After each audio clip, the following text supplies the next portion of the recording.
Good afternoon, Great Hearts Arlington. So we're going to be doing something a little bit different moving forward with regards to our newsletter and communications from our administrative team. So we're going to be doing some of these on video.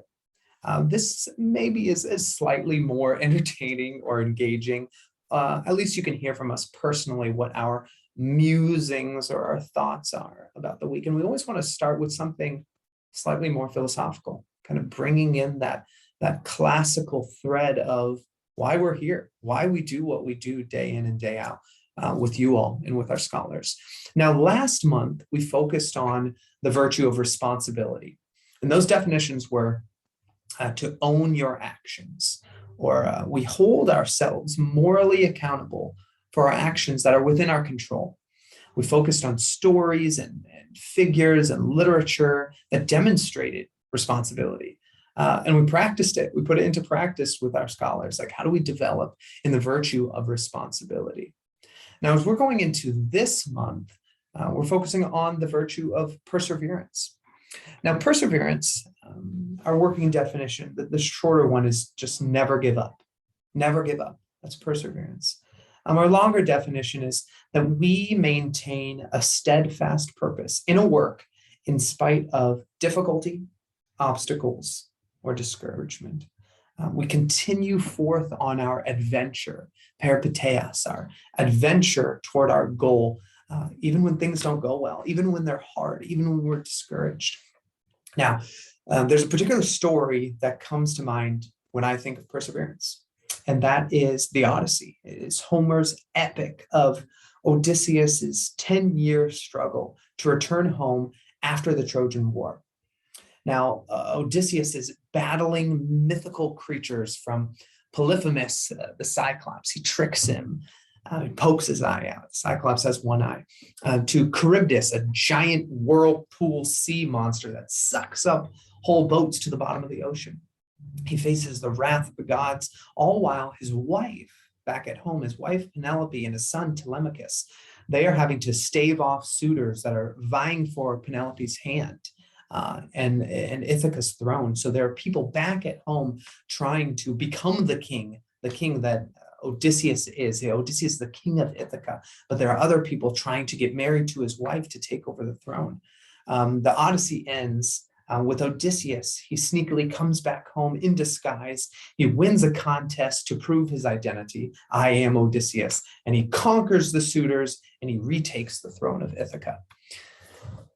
Odysseus's perseverance is legendary, especially in the section in the epic involving his wanderings about the sea, books 9 through 12.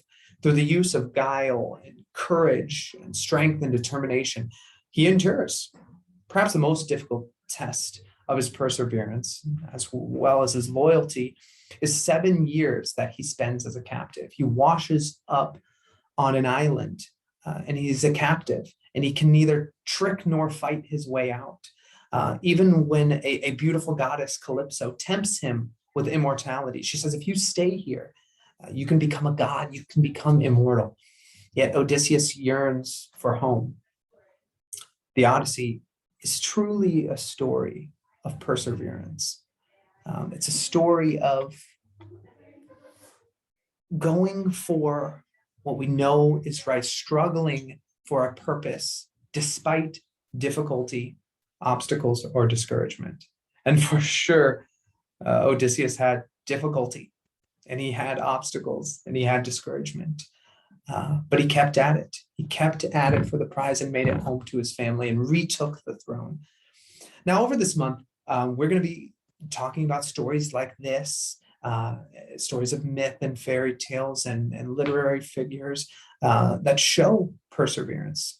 And we're going to be modeling it for our scholars.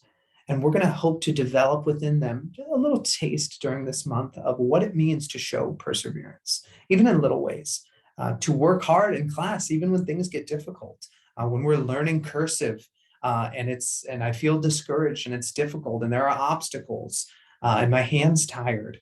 We show perseverance in knowing and doing what is right and persevering and completing our homework and being responsible and persevering to complete our homework. And doing things that are new and hard, learning a different language, learning a different way to conceptualize a math problem, or doing something in PE that's hard that we've never done before and worked in a certain way. And we encourage you as well, parents, to share those stories of perseverance that you have from your life. Show that and model it and talk to your students, your scholars, about how you show perseverance. We want to develop in them an authentic capacity of seeing perseverance and then living it out. How they can do that in little ways so that they can build that habit of firm action, of steadfast purpose in their work, because they do have work. This is their job. The student's job is to be here and to work and learn and have a great time doing it and love learning, even when it's difficult, when there are obstacles, and when they have discouragement. So we look forward to continuing to partner with you throughout this month in talking and discussing and thinking and working through the virtue of perseverance. And we look forward to more to come. Thank you for your partnership.